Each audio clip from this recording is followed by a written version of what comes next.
بسم اللہ الرحمن الرحیم۔ تمام دیکھنے اور سننے والوں کو السلام علیکم۔ ایک مرتبہ حضرت عیسیٰ علیہ السلام کسی پہاڑی کی چوٹی سے گزر رہے تھے۔ اس وقت ابلیس ان کے پاس آیا اور اس نے کہا، روح اللہ، یہ بتاؤ کہ تمہارا خدا اس بات پر قادر ہے کہ اگر تم اس چوٹی سے نیچے گرو تو وہ تمہیں بچا لے؟ حضرت عیسیٰ علیہ السلام نے کہا، جی ہاں، میرے رب کو یہ قدرت حاصل ہے۔ ابلیس نے کہا، یہ بات حق ہے اور آپ اپنے اس دعوے میں سچے ہیں تو آپ اپنے آپ کو اس پہاڑی کی چوٹی سے نیچے گرا دیں، میں دیکھتا ہوں کہ آپ کا رب آپ کو مرنے سے کیسے بچاتا ہے۔ حضرت عیسیٰ علیہ السلام نے محسوس کیا کہ شیطان لائم انہیں ناجائز وسوسے میں مبتلا کرنا چاہتا ہے۔ انہوں نے اس سے کہا، لائم، کیا تو چاہتا ہے میں اپنے رب کی آزمائش کروں؟ یہ علیحدہ بات ہے کہ مجھے اس بات کا یقین ہے کہ میرا خدا میری حفاظت کرے گا۔ اللہ تعالیٰ کا ہر فرمان برحق ہے اور ہمیں اس پر شک کرنے کی کوئی گنجائش نہیں ہے، لیکن میں خدا کی آزمائش نہیں کرتا۔ کچھ دنوں بعد ابلیس ان کے پاس آیا اور ان سے کہا، عیسیٰ علیہ السلام، تم تو اللہ ہو کیونکہ تم مردے زندہ کرتے ہو اور غیب جانتے ہو اور لوگوں کو غیب کی خبر دیتے ہو۔ حضرت عیسیٰ علیہ السلام نے اس کی بات کاٹتے ہوئے کہا، لائم، تو جھوٹ بکتے ہو، میں خدا کا مستجاب دعویٰ بندہ ہوں۔ اللہ میری دعائیں قبول کرتا ہے اور اسی کے حکم سے مردے زندہ ہوتے ہیں، اور خدا مجھے غیب کی اطلاع دیتا ہے، میں لوگوں کو صرف اس کی خبر دیتا ہوں۔ جب ابلیس نے دیکھا کہ حضرت عیسیٰ علیہ السلام ان کے جال میں پھنسنے والے نہیں ہیں تو اس نے ایک زوردار چیخ ماری اور ان کے سامنے سے بھاگ کھڑا ہوا۔ ابو النصر نشا پور کا ایک سلطان گزرا ہے۔ ایک مرتبہ وہ اپنے لاؤ لشکر سمیت دارالحکومت میں داخل ہو رہا تھا کہ ایک مکان میں سے ایک قاری کی آواز نے اسے چونکا دیا۔ ابو النصر قرآن سننے کے لیے رک گیا۔ قاری نے دل سوز آواز میں سورہ ال عمران کی آیات نمبر 26 کی تلاوت کی، جس کا ترجمہ یہ ہے، آپ کہہ دیں کہ اے اللہ، تو ہی مالک الملک ہے، تو جسے چاہے سلطنت عطا کرے اور جسے چاہے سلطنت چھین لے، اور جسے چاہے عزت دے اور جسے چاہے ذلت دے۔ تمام بھلائی تیرے ہاتھ میں ہے، بے شک تو ہر چیز پر قدرت رکھتا ہے۔ اس آیت پاک نے سلطان کے دل پر گہرا اثر کیا۔ وہ یہ آیات سن کر کانپ اٹھا، گھوڑے سے اترا، وضو کیا، رکوع کیا، پھر سجدہ بجا لایا۔ کچھ عرصے بعد اس قاری کی وفات ہو گئی۔ اس کے ایک دوست نے خواب میں قاری کو دیکھا کہ خدا نے اسے جنت میں عظیم مقام عطا کیا ہے۔ اس نے اس قاری سے پوچھا کہ تجھے یہ مقام کس وجہ سے عطا ہوا ہے؟ قاری نے جواب دیا کہ میں تو ایک بدکار اور گناہ گار انسان تھا، میرے نامہ اعمال میں کچھ ایسی خاص نیکیاں بھی نہیں تھیں، مگر اس کے باوجود خدا نے مجھ پر خصوصی کرم کیا اور مجھے یہ مقام عطا کیا، اور خدا نے مجھ سے فرمایا کہ تو نے دنیا میں ایک سلطان کو ہماری عظمت یاد دلائی تھی، اس کی وجہ سے ہم آج تجھ پر یہ رحم کر رہے ہیں اور تجھے بلند مقام عطا کر رہے ہیں۔ جی ہاں، اللہ تعالیٰ کا فرمان ہے، تم مجھے یاد کرو، میں تمہیں یاد کروں گا۔ پرانے زمانے میں انٹارکٹیکا ایک بہت بڑا شہر تھا۔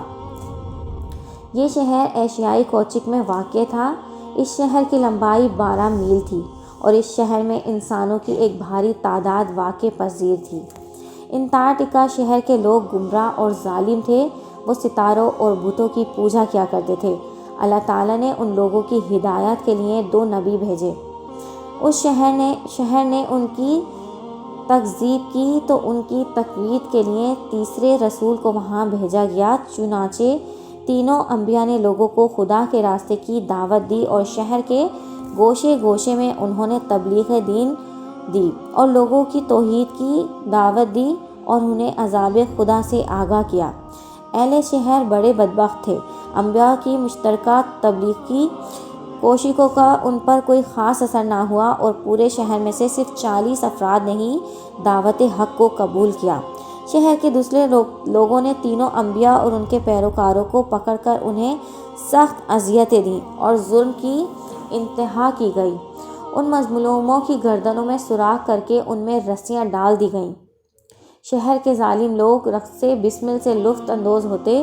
اس شہر میں ایک مرد مومن بھی رہا کرتا تھا جس کا نام حبیب النجار تھا۔ وہ بھی ان انبیاء پر ایمان لایا تھا، لیکن وہ اپنے ایمان کو مخفی رکھتا تھا۔ وہ شہر میں بڑائی کا کام کیا کرتا تھا۔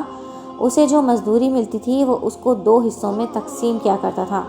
ایک حصہ اپنے اہل خانہ کو کھلاتا اور دوسرا حصہ غریبوں مسکینوں میں تقسیم کر دیتا۔ جب حبیب النجار کو اس ظلم کا پتہ چلا تو انہوں نے اپنی قوم کو تبلیغ کرتے ہوئے کہا، اے میری قوم، ان رسولوں کی پیروی کرو، ان کی اتباع کرو جو تم سے کوئی اجر نہیں مانگتے اور وہ راہ راست پر ہیں، اور میں کیوں نہ اس ذات کی پیروی کروں جس نے مجھے پیدا کیا ہے اور جس کی طرف تم سب کو پلٹ کر جانا ہے۔ میں اس ذات کے علاوہ کسی کو معبود بناؤں، جبکہ اگر خدائے رحمان مجھے اذر پہنچانے کا ارادہ کر لے تو ان کی شفاعت مجھ کو کوئی فائدہ نہیں دیتی اور نہ وہ مجھے چھوڑ سکتے ہیں، تب تو میں صحیح گمراہ ہو جاؤں گا۔ میں تو تمہارے پروردگار پر ایمان لے آیا ہوں، لہٰذا میری بات سن لو۔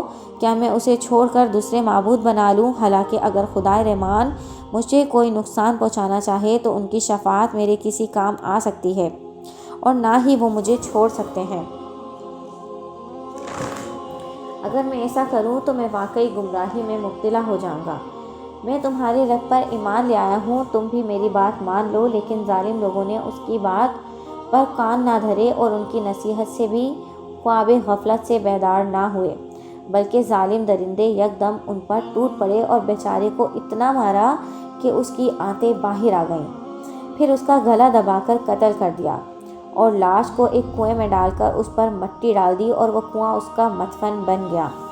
بعض روایتوں میں ہے کہ ان ظالموں نے اسے پکڑ کر اسے آری سے 2 حصوں میں تقسیم کیا تھا۔ حبیب النجار کو موت سے قبل انبیاء دکھائی دیے تو اس نے یہ آخری الفاظ ادا کیے کہ میں تمہارے رب پر ایمان لایا ہوں، میرے گواہ رہنا۔ اس کے بعد اس کی روح پرواز کر گئی۔ اللہ تعالیٰ نے اس کی قربانی کو قبول کیا اور اسے عظیم ثواب عطا کیا۔ اس کی روح جیسے ہی جسم سے جدا ہوئی تو اسے جنت بھیج دیا گیا، جیسا کہ قرآن مجید میں بیان کیا گیا ہے۔ حبیب النجار کو نیک انجام مبارک ہو۔ اگر واقعہ اچھا لگا ہے تو please like, share and subscribe. اللہ حافظ۔